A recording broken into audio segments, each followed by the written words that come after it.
বলছে ডিসকাস দা, মানে এখানে বেশ কিছু এক্সপেন্সেস এর নাম বলেছে, বুঝছো তো, যেগুলো পিএল এর ডেবিটে বসায় যাবে, ঠিক আছে তো। এরকম 5টা আইটেম বলেছে, এরকম 5খানা আইটেম বলেছে, বলছে বলো এই এক্সপেন্ডিচার গুলো, এই এক্সপেন্স গুলো অ্যালাউয়েবল কি ডিসঅ্যালাউড, ঠিক আছে তো। প্রথম point, provision for bad and doubtful debt, কিছুক্ষণ আগে পিজিইপি করালাম, পিজিইপি করাতে কি বললাম, provision for bad and doubtful debt, কি বলেছিলাম আমরা, অ্যালাউয়েবল না ডিসঅ্যালাউড, ডিসঅ্যালাউড এক্সপেন্ডিচার। দেখ অ্যানসার লিখেছি, provision for bad and doubtful debt of 10,000 disallowed, এটা ডিসঅ্যালাউডই হবে, প্রভিশন মনে রাখতে হবে পরীক্ষায়, ঠিক আছে তো।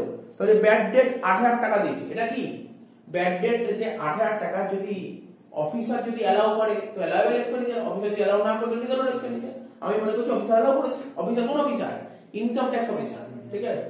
3 নম্বর কি বলেছে, পেমেন্ট অফ 15,000 ক্যাশ টু কেইটার, ওই যে বললাম আমার কোম্পানির যে কেইটার, আমি যার থেকে ধারে মালপত্র কিনি, ঠিক আছে, তাকে পেমেন্ট করতে হবে, তাকে পেমেন্ট করেছি কত, 15,000 টাকা। কিসে পেমেন্ট করেছি, চেকে না ক্যাশে, না অনলাইন, ক্যাশে পেমেন্ট করেছি। যদি ক্যাশে যদি কাউকে 10,000 টাকার বেশি পেমেন্ট করি, পুরো টাকাটাই ডিসঅ্যালাউ, পুরোটা 100% ডিসঅ্যালাউ, তাই তো। দেখি কি লেখা আছে, ওই ডিসঅ্যালাউ মানে কি, পুরো ফুললি ডিসঅ্যালাউ, যদি লেখা আছে ফুললি ডিসঅ্যালাউ, তো যদি অসুবিধা হয় লেখ ফুললি বা 100% ডিসঅ্যালাউ, আমি লিখলাম 100% ডিসঅ্যালাউ। নেক্সট কি বলেছে, payment of interest of ₹45,000 term loan taken from bank. তুই ধর কোনো বিজনেসে কোনো কাজ করার জন্য ব্যাংক থেকে টার্ম লোন নিয়েছিস, তো লোন নিলে ইন্টারেস্ট পেমেন্ট করতে হবে, ইন্টারেস্ট পেমেন্ট করেছিস কবে, after due date of submission of return. Return submit করার একটা ডেট হয়, যে এই তারিখে আমরা রিটার্ন সাবমিট করি, তাহলে রিটার্ন সাবমিট করার ডেটের পরে তুই সাবমিট করেছিস, ঠিক আছে, তাহলে এটা অ্যালাউয়েবল এক্সপেন্ডিচার, এটা অবশ্যই অ্যালাউয়েবল এক্সপেন্ডিচার।